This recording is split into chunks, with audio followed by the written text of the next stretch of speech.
Hey, Tube. They just had the GOP debates. I figured I'd break it down for you. 5 candidates. They're calling them dark horses, trying to be marginalized by the press. But hey, it's the first debate. How much more can you marginalize it? Even though it's South Carolina, which whoever South Carolina chooses, usually that is the GOP candidate. However, it is just the first debate. Come on. But still, it's entertaining. This is my sports. I like to commentate it. It's beautiful. So let's look at Kane. Kane looked good, and according to Fox, a Fox panel, won the debate. This is cool because Fox is part of the same crowd that's trying to marginalize the debate, and they're holding it. So I kind of like this. I like Kane. I think he'll give Obama a run for his money if he would win the primary.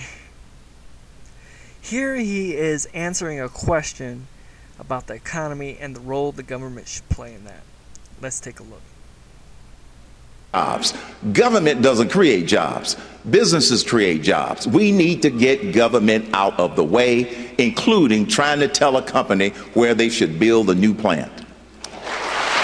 Well spoken. Now Fox was playing some early hardball here with the remaining 4. Kane kind of got a little vacation. Don't know exactly why he did that. But here's Johnson after being confronted after his marijuana use and his drug policy. Let's take a look. So I advocate legalizing marijuana. Control it, regulate it, tax it. It'll never be legal for kids to smoke pot or buy pot. It'll never be legal to smoke pot or do harm to others. When it comes to all other drugs, I advocate harm reduction strategies, which is simply looking at the drug problem first as a health issue rather than a criminal justice issue.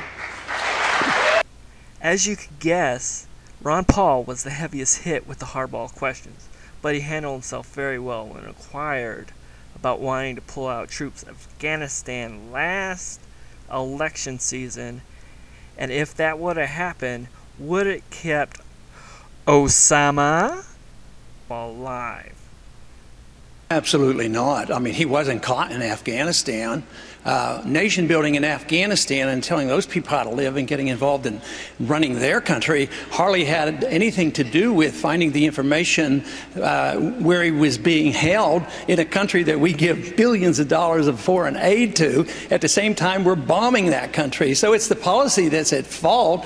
No, not having the troops in Afghanistan wouldn't have hurt. But we went to Afghanistan to get him, and he hasn't been there. Now that he's killed, boy, it is a wonderful time for this country now to reassess it and get the troops out of Afghanistan and end that war that hasn't helped us and hasn't helped anybody in the Middle East.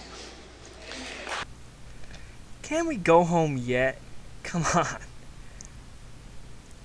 Now, I think it's most important that you see the hardest question from the candidate had to answer, and Fox News was really pitting themselves against these guys.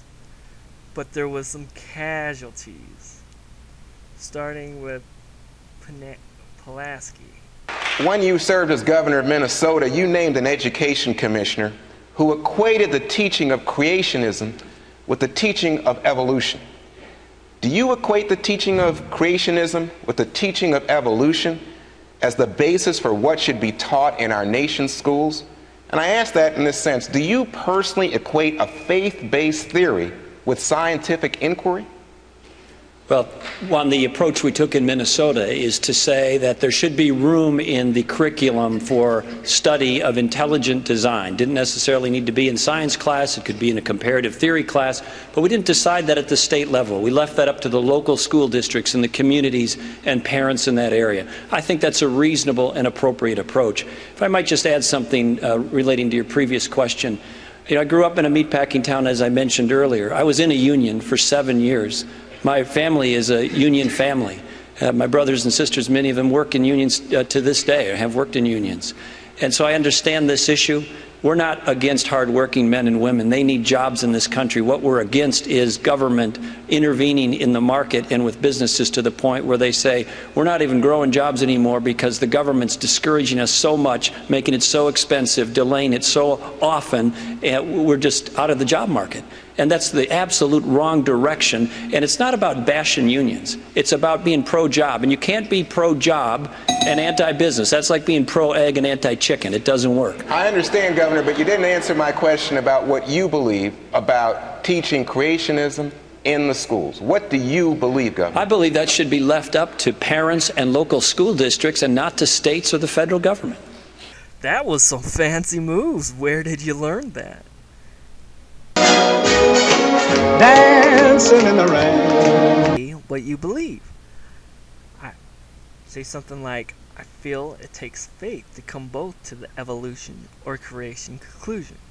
And yes, I believe that God made the universe in 7 days. Very disappointing. Nexus Sanction. Many women find it easier, more professionally gratifying, and certainly more socially affirming to work outside the home. Here, we can thank the influence of radical feminism. Question: have you changed your opinion of why women work? I wasn't professing as to why women work. I said that what we have is a society that was affirming women outside, and I was making the case they should be affirming women for whatever choice women make. And that's the point I was trying to make. I wasn't saying that we shouldn't be affirming women who are working outside the home, but we should be affirming women's choices as to whether they decide to stay at home and give up careers, as many do willingly, including my wife Karen, because they believe a calling for them to be a wife and a mother. Others who feel, because of many cases, because of financial stress, not, but that they have to go out and work, and I understand that. I respect that. All I'm saying is both decisions should be applauded and affirmed based on the choice the woman wants to make. That's the point I made in the book, and I stand by that choice. And I believe as I said before, the foundational unit of this country is the family, and that we need to have a society that is encouraging and supporting of that basic family structure, and that means to also affirm women who stay at home. But Senator, why would you link working women to radical feminism?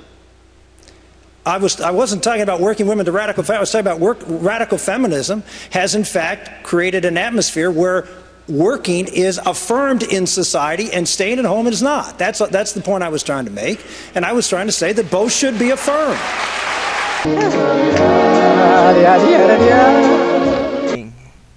With your tail in between your legs. Okay. So there you have it, the South Carolina debate, GOP. I like it. I'll tell you why. All these guys are small government, and even more so, the front runner in this is Ron Paul. Ron Paul is controlling the stage, okay? As much as Fox News doesn't like it, Ron Paul is the center that everyone's going for, okay? And even to hit Ron Paul's center a little bit, you have to be small government. You gotta want to cut taxes. You gotta want to cut the departments just a little bit. So I'm liking this.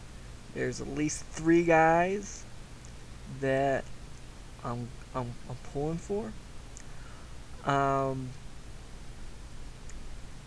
Actually, there's about 4 guys I'm pulling for. I'm sorry, Sanctuary. I just can't get behind you. He looks too much like a politician, and he just looks like he's gonna turn on somebody and eat their own. Which I discuss a little bit more in my other video where I introduce the candidates. Link down on the bar. I almost said to the side. I don't know why. Maybe it's a habit of hearing. I don't know. So,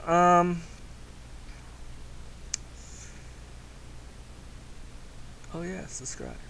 Yeah, why not? Bye, too.